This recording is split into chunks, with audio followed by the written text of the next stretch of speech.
দয়া করে মনে রাখবেন যে এই গল্পটি একটি কল্পনা এবং কাল্পনিক কাহিনী, এবং এটি কোনো বাস্তব বা পূর্বানুভূতির উপর ভিত্তি করে নয়। এটি একটি ক্রিয়েটিভ লেখা এবং কাহিনী মডেল, এবং এর সমস্ত চরিত্র, ঘটনা এবং স্থান কাল্পনিক এবং নৃতাত্ত্বিক উৎপত্তি বা তাদের সম্পর্কে কোনো বাস্তব তথ্য বা পূর্বানুভূতির ভিত্তিতে নয়। যেকোনো সাদর এবং উপযুক্ত সামগ্রীর জন্য আমার সাথে যোগাযোগ করতে স্বাধীনভাবে অনুমতি চাওয়া হলে নতুন বা বিদ্যমান তথ্য প্রদান করা হয়নি।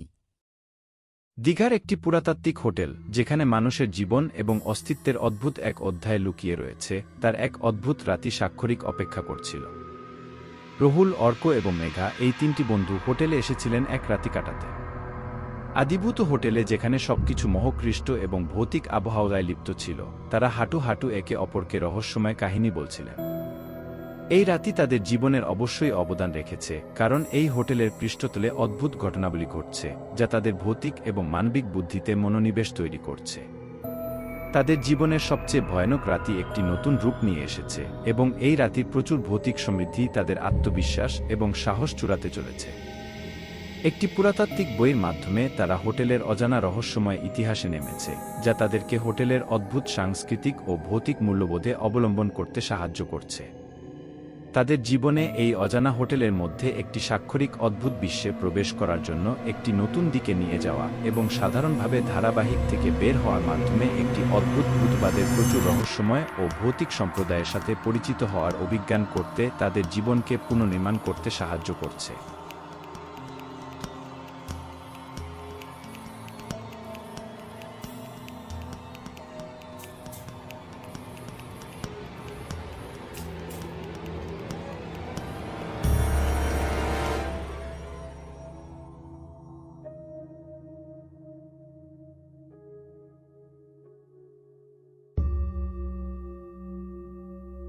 একদিন হোটেলের একটি পুরাতাত্ত্বিক ভবনে রহুল, অর্ক এবং মেঘা এক রাতি কাটাতে এসেছেন।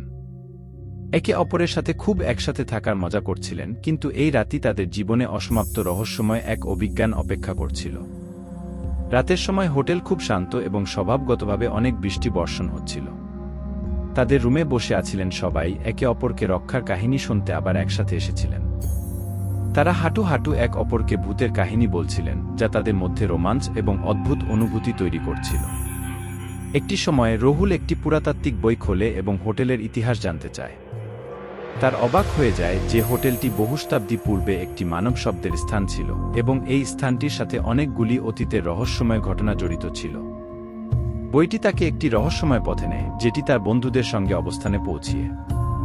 হোটেলে হালকা অন্ধকারে তাদের চোখে আসা একটি ভৌতিক রূপে দেখা যায়, এবং অবস্থানটির মধ্যে অদ্ভুত ঘটনা ঘটছে। তারা দেখতে পায় যে হোটেলটি একটি অদ্ভুত পর্বকে মনোনিবেশ করে, এবং সেই পর্বে মানুষের একটি অদ্ভুত বান্ধবী বা সম্পর্ক আছে। রহুল, অর্ক এবং মেঘা তাদের অস্তিত্ব থেকে বাহির হয়ে বারবার দেখতে চেষ্টা করছে, কিন্তু অবস্থানটির অদ্ভুত মাধ্যমে তারা অবিশ্বাস্য হয়ে যাচ্ছে।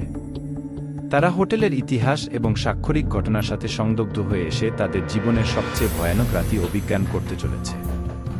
হোটেলের একটি অজানা কক্ষে তারা একটি বিশেষ সামগ্রী খুঁজতে চলেছে, যা তাদের অদ্ভুত অভিজ্ঞানের কুণ্ডল খুলতে সাহায্য করতে পারে।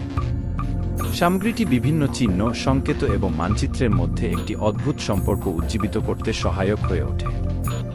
একসাথে মিলে তারা এই অজানা পথে অগ্রসর হয়ে যায় এবং মহাকাব্যিক ঘটনা সম্পর্কে সবকিছু জানতে শুরু করে। তারা একটি ভৌতিক দৃষ্টিভঙ্গি হয়ে উঠতে পারে, এবং তারা একটি পুরো সম্প্রদায়ের এবং সময়কে ছুঁয়ে তুলতে পারে, এবং সবকিছু সম্পর্কে আরও বৃদ্ধি পাওয়া যায়।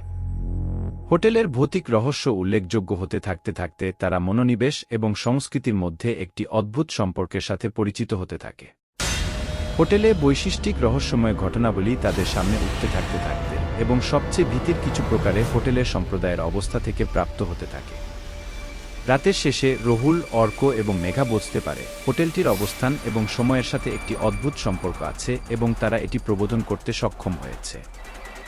এই অজানা রহস্যের ভূতবাদ তাদের জীবনে একটি নতুন দিকে নিয়ে যায়, এবং তারা মনে করতে পারে রহস্যময় এবং ভৌতিক জগৎটির মধ্যে আরও অদ্ভুত অভিজ্ঞান করতে যাচ্ছে।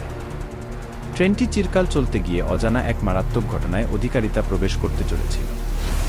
তাদের নাম ছিল অর্জুন, তিথি, সহিতা এবং রঘু। সকলেই কলেজের সাথে ভালোবাসায় বন্ধুত্বের সাতকাহনে জড়িয়ে আছে।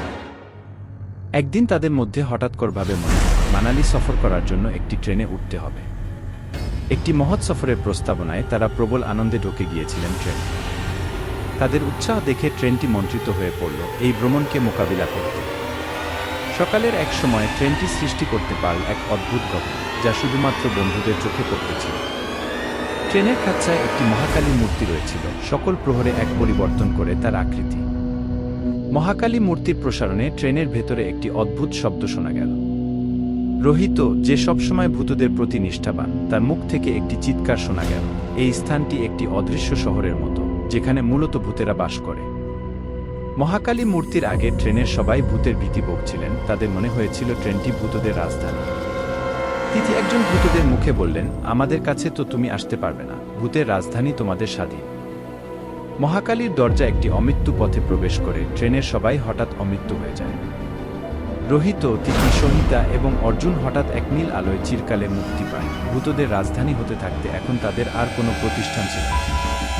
এই অদ্ভুত অভিজ্ঞানের পর বন্ধুরা মানালি যেতে চেষ্টা করতে চলে, কিন্তু মৃত্যুর আত্মা এখন তাদের সাথে ছিল। এই বাঁধনে মুক্তি পেতে হয়েছিল এক অদ্ভুত কার্যক্রমের মধ্যে। বন্ধুরা বিস্ময়ে ভরা মনে দেখতে পাচ্ছে কিভাবে মৃত্যুপ্রদ ঘটনার মোকাবিলা জীবনের অভিজ্ঞান হয়ে উঠতে পারে। চিরকালের ট্রেন ভূতের প্রাপ্তির চেষ্টা করতে থাকতে বলে এই গল্পটি কাল্পনিক এবং যে কোনো সত্যতা দ্বারা প্রভাবিত হয়নি। ভূতের সত্তা এবং অতএব মানব জীবনের অজানা ঘটনা নিয়ে এই গল্পটি লেখা হয়েছে।